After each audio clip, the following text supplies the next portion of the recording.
Estamos de volta com o programa Consciência Cristã em Foco e, como falamos no início, estamos recebendo em nossos estúdios nosso querido professor e teólogo, mais uma vez. Semana passada ele esteve aqui conosco, né? Está novamente, na próxima semana também, e tratando justamente sobre essa questão da doutrina da Trindade.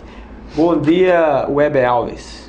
Bom dia, Euder. É um prazer mais uma vez estar aqui na TV Borborema, participando desse programa, tratando de uma doutrina bíblica tão central como é a Trindade. Biblicamente, vamos agora focar a questão do Antigo Testamento. A Trindade estava presente, o conceito, nós já discutimos aqui sobre a questão do termo, mas o conceito da Trindade estava presente no Antigo Testamento?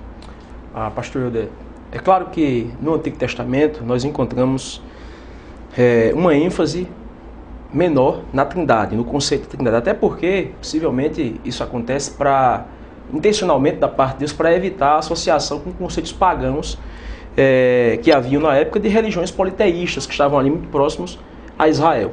Entretanto, nós temos diversos textos bíblicos no Antigo Testamento que defendem a doutrina da Trindade. Por exemplo? A exemplo disso, a gente teria, por exemplo, o texto de Gênesis, capítulo 3, quando o Senhor Deus está, capítulo 1, quando o Senhor está formando o homem, ele diz: façamos o homem à nossa imagem e à nossa semelhança. E o verbo aparece ali no plural, façamos.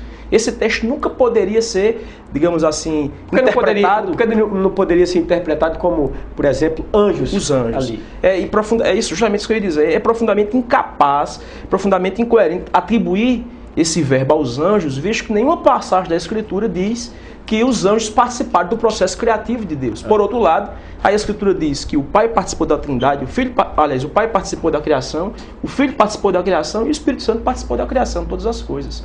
Um outro texto desses está lá em Isaías, capítulo 6, quando o Senhor Deus diz assim: a quem enviarei e quem há de ir por nós? Não é?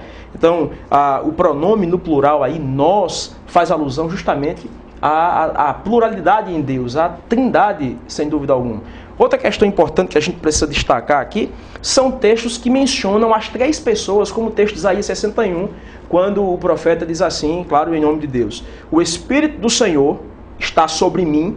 O Novo Testamento interpreta esse mim como sendo Jesus, né? Jesus disse que essa passagem se cumpriu sobre ele, porque o Senhor Deus me enviou para apregoar. Então nós temos aí a menção de Deus que envia o Messias e que envia no poder do Espírito. Então a menção das três pessoas juntas. Uma outra questão muito importante no Antigo Testamento é a própria divindade do Messias. Ele é chamado no Antigo Testamento de Emanuel, que traduzido significa Deus conosco. É chamado em Isaías 9,6 de Deus forte.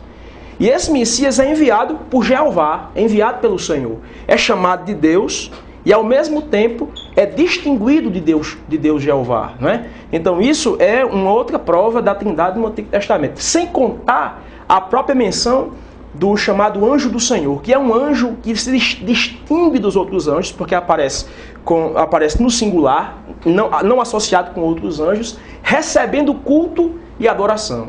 Então esse anjo, justamente os teólogos dizem que seria uma cristofania, uma manifestação de Cristo na antiga aliança. Em relação ao texto lá que você citou de Isaías, capítulo 9, quando o Messias é chamado de Deus forte, as testemunhas de Jeová dizem que Jesus é Deus, mas é um Deus inferior ao Pai. Como é que você explicaria essa questão? Bom, em primeiro lugar, isso é um absurdo teológico, né? A própria testemunha de Jeová citarão em outras ocasiões textos bíblicos onde o Senhor Deus diz que é único, que fora dele não existe outro Senhor. Nós temos diversos textos. Diga-se de passagem, o grande Shema judaico que diz, Deuteronômio 6,4, todo judeu tem esse texto decorado, eles afixavam nos murais de suas casas: ouve Israel, o Senhor nosso Deus é o único Senhor.